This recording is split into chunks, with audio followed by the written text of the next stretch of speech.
د زړه کابل د مینې پیښور دی را لوران کړو د زړه کابل د مینې پیښور دی را لوران کړو دا ته چې کوي دومره ظلمونه دي چا کړي محبوبې ستا په خوله څنګه خوله کېږدم او د شم دا سوی په سروټ کولا خوبونه دي چا کړي. زما لومړی کار سباون راډیو ټلویزیون کې و، تقریبا په 1488 لمریز کال کې لومړی پیل مې هلته و، هلته مې خپرونې درلودلې. دغه بعد بیا زه یو خارجي سفر مې درلودی، ولاړم بهر ته، د بهر نه بیرته راتلم. کم خارج ته لاړې؟ مالیزیا هېواد ته ولاړم یو 6 میاشتې لپاره. د هغه ځای نه چې کله را وګرځېدلم بیا د سمون په نامه راډیو په هلمند ولایت کې د دوی مسؤل په صفت باندې پاتې شولم. د هغه بعد بیرته راغلم کابل ته ماسټرۍ ته، امریکایي پوهنتون ته هلته ماسټري کوله. کله چې د ماسټرۍ نه بیرته ولاړم بیا مې په سباون راډیو ټلویزیون کې کار پیل کړ، تر اوسه پورې سباون راډیو ټلویزیون سره یم.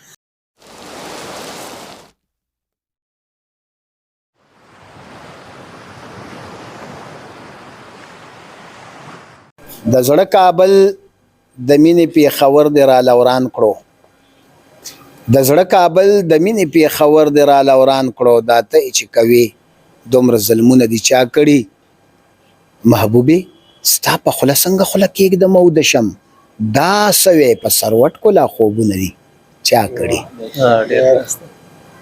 شروع د لوی الله په لوی او پاک نوم قدرمنو زیم ستاسو باچاجي، ستاسو صابر شاه صابر، ستاسو په غږ یور وایس ټي وي لندن کې دا لوی پښتونخوا غږ شاملوم.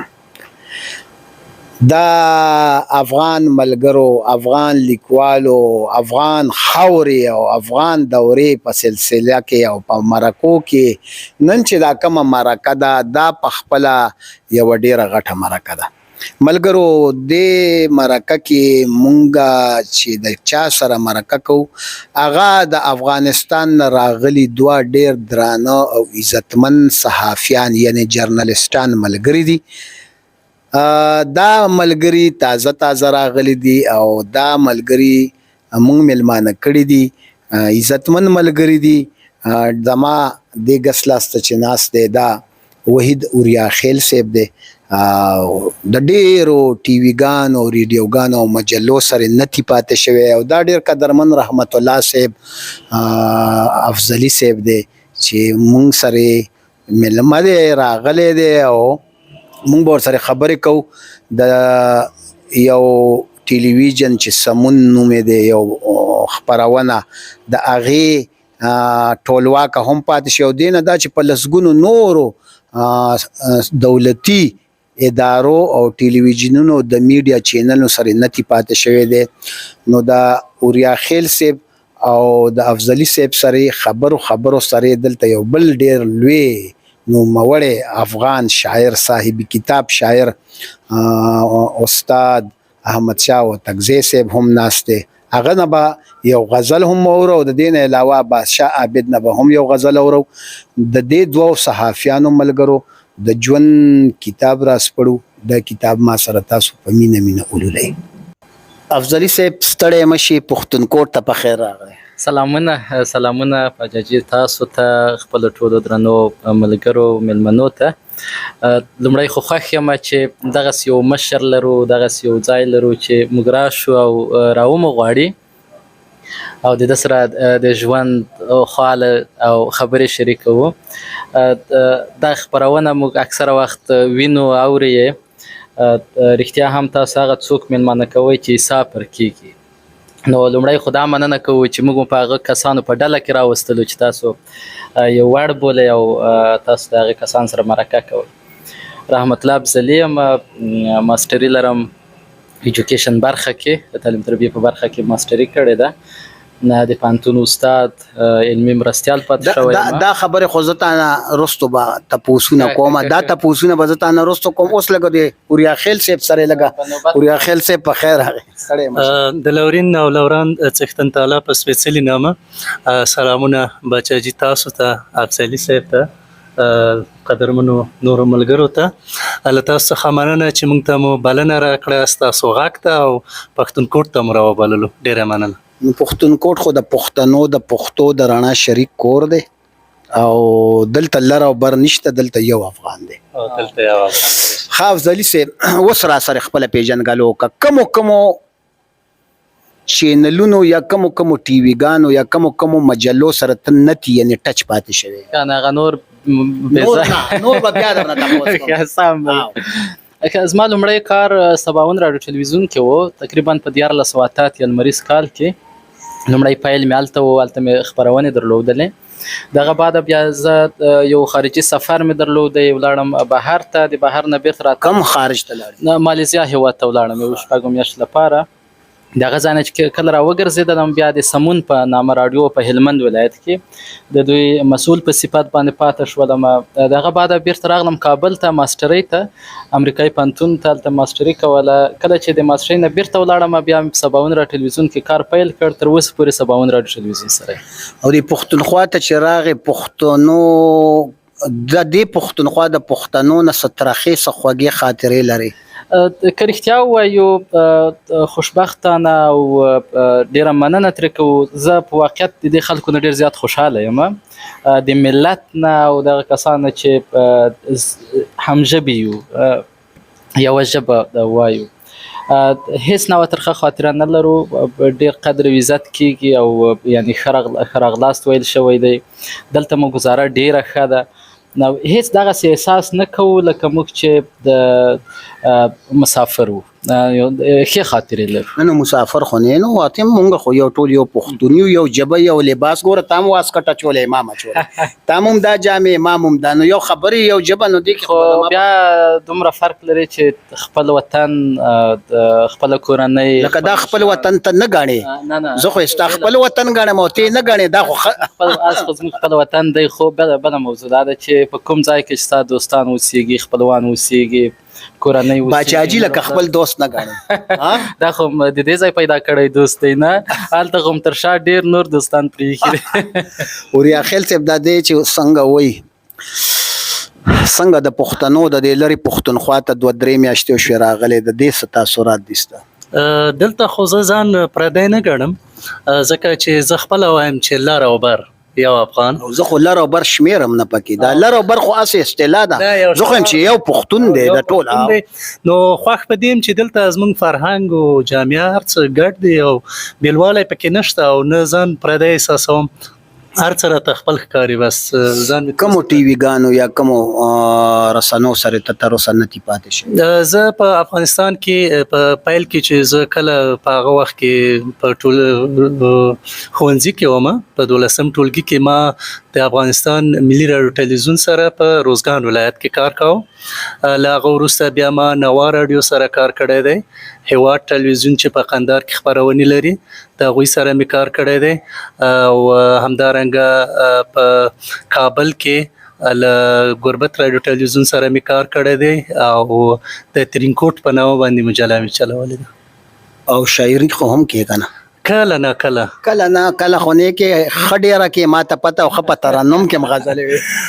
ترنم به هم کله کله او شاعري هم کله کله ده، خو ما مخکې شعرونه ډېر لیکل. بیا زما استاد حبیب وقار چې دوستان نامه سره اشنا دي، ما ورنه مرکه کړې ده، عمدې پښتونکوټ کې مې مېلمه کړی، پښتونکوټ کې سره د لورګانو ډېر ښه. نو هغه بیا کله چې 2015 کال به و چې ما په گربت راډیو ټلویزیون کې کار کوم، نو هغه ویل چې ته نثر ښه لیکلی شي تر شعر. نو هماغه و چې له شعر سره لکه د شاعرۍ نه یې واړولې، لکه ستا او د شاعرۍ منځ کې هغه رقیب جوړ شو، او ماته د نثر لیکلو ویل چې ته باید نثر ولیکې ځکه نثر ښه لیکلی شي. بیا هماغه و چې ما د لنډو کیسو لیکل پیل کړل، او د استاد حبیب وقار په لارښوونه باندې ما ډېرې ښې لنډې قیسې ولیکلې چې په هغه وخت کې په اکثرو ویب سایټونو کې خپرې شوې، او زه ډېر تشویق شوم د هغې سره. نو زه تر اوسه پورې نثر لیکم، شعر کله کله چې یو غزل به درنه رستو به درنه یو غزل خو درته وایم دغونه خو افضلي صاحب ژوند چرته کړی په افغانستان کې؟ زیات ژوند مختلفو ځایونو کې مو ژوند کړی دی. تولد و میدان وردګو ولایت کې شوی دی. میدان وردګو باندې ما یو کتاب هم لیکلی ښه، د میدان خار سفر. جغتو ولسوالۍ کې تر پانتون پورې ننګرهار پانتون مو لوستی دی. د پانتون بعد بیا تللی یم هلمند ته. بیا نو تقریبا تر 1490 کال پورې زه په هلمند کې وم. بیا هلته د تیر پارلماني ټاکنو کې هلته نوماند وم د هلمند نه ها پارلمان. نو بیا دې بیل ودله خو ګټلې مې وایي اوس به دلته نه وایي. نه نو هسې ودرېدلې. زه ګوره یو ځل الیکشن ته ولاړم دلته پښتونخوا کې او ما د خپل مخالف نه څه کم 2000 ووټونه زیات اخیستي وو. حالان کې هغه یو ډېر لوی سړی شتمن هم و. نو چې ته ودرېدې په کار چې مخکې دې په خپل بیلات سوچ کړی وی که نه؟ داسې دی چې که تاسو ولاړ وئ تاسو تجربه شوې هېڅکله مو د خپل ناکامۍ فکر نه کوئ نه. سړی چې ودرېږي هغه شاوخوا تشویق د خلکو راشه درشه او د خلکو حمایه وویني نو سړی ځان کامیابه بولي. خو متاسفانه چې په افغانستان کې د کمیسیون یا دغه ټاکنې ډېرې په رایو باندې استواره نه دي، یعنې رایه ډېره مهمه نه ده. هلته فساد او دا شی ډېر زیات و په ټاکنو کې، نو بنا موږ پاته شول. او واده دې چېرته کړی؟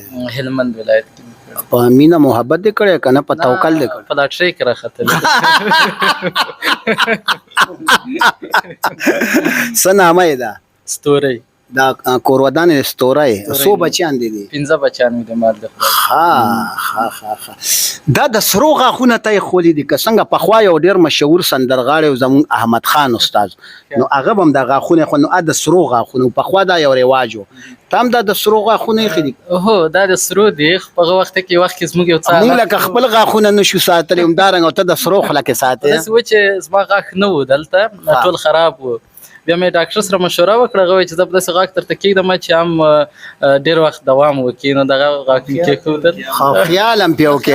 او دی څنګه او دی وایي چې د سرو زرو غاښونه دې خاطر دی کې چې هم هغه کومه ستونزه چې د هغه حل شي او هم خیال پې وکړي، یعنې ځینې ځای کې په قصده وخاندي چې تر څو خلکو ته وکړي. ما ته هم پته دا به پخوا زموږ دلته کې یو کس و چې هغه به خندل لږ به یې دا خوله دا رنګ یې کړله. هغه به یې کړه خوله چې ودرېد. زموږ سره یو زنانه هم راتله دا رنګ به یې دغه کړل. د ایمل مور ته بیل ویره دا والی دا غوږ مې لږ دا رنګ دغه کې هغه خپل دغه بیا وخېد. ها او ریاخیل صاحب افضلي صاحب ډېر سم سړی دی، قدرمن سړی دی، عزتمند دی او زموږ دوست دی. نو دوستانو سره خلک لږې ازادې خبرې هم کوي. تا واده چېرته کړی دی؟ زه د افغانستان د پلازمینې کابل یم، البته د کابل د شاملې د پغمان یم او واده مې خپل په خوښه نه دی کړی، د مور په خوښه مې کړی. د افضلي صاحب خبره که اوس پې رضا نه یې؟ ولې نه یم رضا؟ شکر اندار مې دا پروګرام و نری بیا خفه نه شي چې نه خفه کېږي. نه خو چې لکه د خپلې خوښې نه دی کړی. نه خو خوښ یم پې چې مور مې ښه انتخاب راته کړی دی. اوس خو پې خامخا خوښې، اوس خو تغذیې څه مجبوري ده. څه نامه یې دا ناوې؟ شبنم او 15 لورګانې یو زوی لرم. او یاره د پغمان په هکله راته څه ووایه چې پغمان کې کم لویان پیدا شوي دي د استاد سیاف او د امان الله خان په شمول. البته حفیظ الله امین هم دی. حفیظ الامین صاحب په شمول. حفیظ الامین به خامخا یادو، ډاکټر ببري امین، ستوری امین، دا خو به یادو. نور څوک؟ او په پغمان کې یعنی د پغمان په سطح باندې د افغانستان په کابینو کې او په دولتونو کې غټ کسان پاتې شوي دي چې هغه د وزیرانو او لیکوال هم شته، لکه استاد نجیب الله نصیر دی او داسې نور. اوس په ځوانانو کې ډېر لیکوالان شته. کوم هنرمندان هم شته خو داسې نوموتي هنرمندان نه لري پغمان. کوم کتابونه د تر اوسه پورې دي ته نامې راته واخله؟ ما یو یونلیک لیکلی دی له ننګرهاره تر مزاره. ها سفرنامه. وا سفرنامه او لومړی لیکوالي مې وه د پانتون په دوره کې. د پانتون نه ولاړو ننګرهاره تر مزاره. نو هماغه لومړی سفر مې و داخلي. کله چې د ننګرهاره تر مزاره تللو ډېر خاطرات ولته د خلکو نوی کال و. د نوي کال پروګرام خو تاسو به خبر وي مزار شریف کې خو نوی کال ډېر ښه لمانځل کېږي. لومړی کتاب مې هغه دی او دوام کتاب مې بیا ښه ښوونکی دی. کله چې زه مالیزیا ته ولاړلم زموږ پروګرام همدا و چې څنګه کولی شو موږ دغه سټوډنټ اورینټډ پروګرامونه مخته ویسو یا هغه په ټیچینګ کې هغه شاګرد محوري پروګرامونه څنګه کولی شو مخته ویسو نو بیا هغه کتاب و ترڅنګ زما د ماسټرۍ تیزیس و چې هغه هم همدغه د ښه ښوونکي مواد تیسیس دی په کوم عنوان لیکلی تیزیس مې په د شاګرد محوري میتودونو ګټې وي چې مثلا که موږ په افغانستان کې معمولا استاد محوري و تقریبا 90% به استاد فعال و شاګرد به غیر فعال و یوازې غوږ به نیولی و خو ما برعکس دا وکړه چې څنګه کولی شو موږ شاګرد فعاله کړو چې استاد غیر فعال وي یا 10% استاد فعال وي نور 90% شاګرد فعال وي بیا مې تیزیس مې هم جلا چاپ شو او همدغه ښه ښوونکی چې هغه کتاب و دغه کتابونه مې لیکلي دي وریا خیل سی ووایه کنه چېرته یو غزل راته په ترنم کې ووایه په خوږ اواز کې بچا جی غزل خو به درته وایم خو په ترنم کې نه په ترنم کې به وایې بیخي ترنم کې به وایې ډېر ښه ترنم دی او چې ترنم ته وروسته بل شعر پیدا کړو ځکه دا شعر چې دی د سندرغاړو خبره کمپوز ورسره نه لګي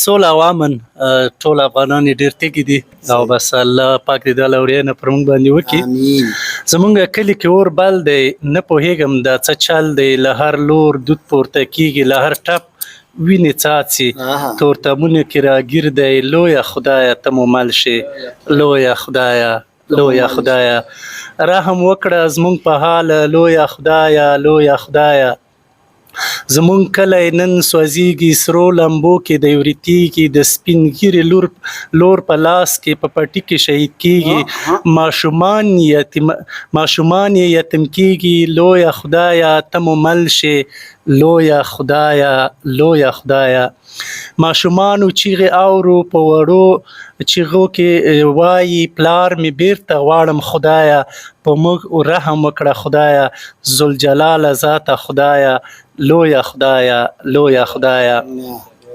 ماشومان سلګو کې وایي هر ساعت اور کې سوځېږو بس ورتېږو نور له هر څه بیزارېږو تورتمونو کې لوګی کېږو لویه خدایه ته مو مل شې لویه خدایه بوډاګان او ښځې ژاړي بس له خدایه دغه غواړي دا حالت بدل کړي خدایه له جګړو نه مو نور خلاص کړه له مرګونو مو نور خلاص کړه لویه خدایه ته مو مل شې لویه خدایه بل څوک نه خپل ورور مو وژني ما هم وژني ځان هم وژني پرښتې خویندې مو وژني ښایسته ماشومان وژني هر څوک وژني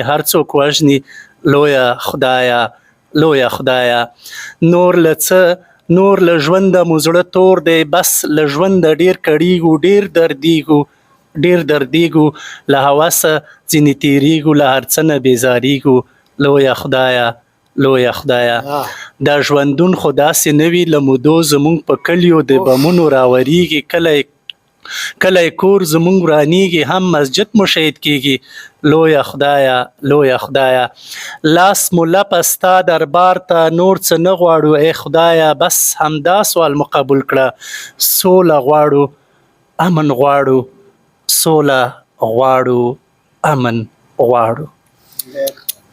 ډېر ملګرو یور وایس ټي وي لندن دی تاسو ته خواسته کوم که تر اوسه یور وایس ټي وي لندن تاسو نوي سبسکرایب کړئ نو دا ټي وي سبسکرایب کړئ چې زما دا نور پروګرامونه هم تاسو له درځي او د پښتونخوا غږ خپرونه ده نن ما سره دوه میلمانه افغان صحافیان ځوانان صحافیان میلمانه دي او پښتونکوټ کې مې میلمانه کړي خو د دې ترڅنګ موږ سره زموږ یو ډېر قدرمن شاعر استاد احمد شاه هوتکزی صاحب هم ناست دی هوتکزی صاحب نه یو غزل ورو صرف د غزل نه مخکې ورته یو خبره نیمه کومه چې دا ژوند دې څنګه دی خوشحاله دی او که نه هوتکزی صاحب سلام او احترامات یور وایس ټي وي ته او باچاجي ته او ناستو میلمنو ته د زړه د کومې سلام احترامات وړاندې کوم او د ژوند باره کې دی له ژوند ښه تېرېږي ښه روان ده څه مشکلات نشته الحمدلله ښه تېرېږي خو دا چې زه تصادف د تاسې په منځ کې را برابر شوم په دې چې زه پوه نه وم چې دا مرکه برابرېږي دا هم د ما خوشقسمتي ده د دې ملګرو سره تاسو سره ملاقات وشو او مرکه خو دوی خبرې خو دوی تاسو سره کوي ما تا مرکه خو مخکې هم شوې ده او بیا به هم کېږي د خیره خو زه به یو غزل تاسو ته وړاندې کوم وخت به م نه نیسم زیات نو داسې غزل هم را سره بل نو د یو دانه را سره پروت ده نو د هغه کې چې ویلی او خلکو زیات خوښ کړی ده خو هغه ویډیو ورکه شوه نو دلته به یې ووایم چې دلته پاتې شي تازه شي نو د عنوان یې ده زما ګلاب وطنه شهر بچی د با کمال زما ګلاب وطنه شهر بچی د با کمال زما ګلاب وطنه شهر بچی د با کمال زما ګلاب وطنه خدای دې کړه سیالو سره سیال زما ګلاب وطنه او دا چې په ویښه هم په خوب کې ستا دیدار غواړم دا چې په ویښه هم په خوب کې ستا دیدار غواړم راته یې ګران په ذوالجلال زما ګلاب وطنه مننه او د نړۍ خلک چې له تا نه طوافونه کوي د نړۍ خلک چې له تا نه طوافونه کوي لکه جنت د ستا جمال زما ګلاب وطنه مننه او څنګه چې کپ خوشې کړي سیند ته او تازه تازه شي څنګه چې کپ خوشې کړي سیند ته او تازه تازه شي داسې شمتان ستا په وصال زما ګلاب وطنه مننه او دا چې نقشه کې د جهان ښایسته پړقا کوي ته عباس جانه دا چې نقشه کې د جهان ښایسته پړقا کوي ته ډکې له سرو زرو هملال زما ګلاب وطنه او رب دې بچي کړه په وحدت او ورورولۍ عاشقان رب دې بچي کړه په وحدت او ورورولۍ عاشقان که په جنوب وي که شمال زما ګلاب وطنه او مننه او مقتده زه وتګزی د رب حضور کې په دعا داسې یم زه وتګزی د رب حضور کې په دعا داسې یم ژوندون دې درکړي لازوال زما ګلاب وطنه او شهر بچی د باکمال زما ګلاب وطنه خدای دې کړه سیالو سره سیال زما ګلاب وطنه مننه افضلی صاحب نو اوس د څه اراده ده کم ملک ته د تلو اراده لري جی نو تر اوسه پورې لا معلومات نشته د راغلیو چې کوم طرف کې مناسب وي هلته به ځو نه لکه پښتونخوا کې پاتې کېدل نه غواړي نو هغه د وریاخیل صاحب خبره که پاتې کېږو بیا په بره پښتونخوا کې پاتې کېږو ځکه دلته ګرمي ډېره ده لکه زمونږ د یخو ورځو اشنایي کې ها د ګرمو ورځو یار هم نه یې په یخو ورځو کې به دلته راځو په ګرمو کې به هلته ځو هغه د امیر کروړ غوندې اوریاخیل صاحب تس چرته اوس کخیر ان شاء الله زه داخله د چرته کړه درخواست لا تر اوسه خو معلومه نه ده نه معلومه خو د درخواست خو بدی کړی کوم درخواست څو ځایونو ته دی نو چې څوک به مونږ قبول کړي که به مونږ قبول نه کړي لکه کم ځای لکه څو اروپایي مملکتونه دي هغوی ته هم اپلای کړی دی چې اوس هغوی مونږ قبلوي که ونه قبلوي او خپل په خاوره کې او که نه بس پښتونخوا خو خپله هر ملک ته لاړ شي د پښتو خدمت بکې دا خو را باندې فرض دی د پښتو خدمت پښتونکوټ او باچاجي به د هیریږي لکه د نورو ملګرو کنه یاره هیر به یاره فکر نه کوم که دا روژه او دا مازدیګری او دا یاران او دا ملګري او دا مشاعرانه دا شاعرانه موسم نو هیڅکله به مې نه هیریږي انشاءالله زه ګورو به ملګرو دلته یو ځوان شاعر چونکې دا یو غټه خپرونه ده دا دوه صحافیان ملګري راغلي د دې درناوي کې ما ځینې نور ملګري هم راغوښتي دي سید دورانی راغلی دنه یو څو شعرونه ورو سید دورانی بجاجي مهرباني غزل مطلب ده چې سترګې راواړه په ما کې کړه پیدا لیونتوب سترګې راواړه په ما کې کړه پیدا لیونتوب غني ژوندی شراته راکړه په رښتیا لیونتوب او په ما د چا سترګو اثر وکړو چې داسې شومه په ما د چا سترګو اثر وکړو چې داسې شومه څنګه لیونی شومه دا راغی د کم خوا لیونتوب او غزل دی پکې چې دلته سندره د هندوه او فنکار کافر دی دلته سندره د هندوه او فنکار کافر دی دلته کې مینه نادانی ده او وفا لیونتوب او زما په خاوره قتلیام هم د مذهب حصه ده زما په خاوره قتلیام هم د مذهب حصه ده زما په خاوره دی خبرې د آشنا لیونتوب او مقتد جی چې بې لیونتوب ستا دنیا کې ژوند خو ګران دی ربه بې لیونتوب ستا دنیا کې ژوند خو ګران دی ربه سیاد ته وبخه روا او ناروا لیونتوب ملګرو دا یو لویه خپرونه ده یور وایس ټي وي لندن دی مونږ سره محترم رحمت الله افضلی صاحب او وحید اوریا خیل صاحب ملمانه دي د ترڅنګ باندې استاد احمد شاه هوتکزی صاحب هم ناس دی چې تاسو تنه خو غزل اوریدو و ځوان شاعر سید عباس شاه عابد نه یو تازه غزل اورو. ډیر مننه.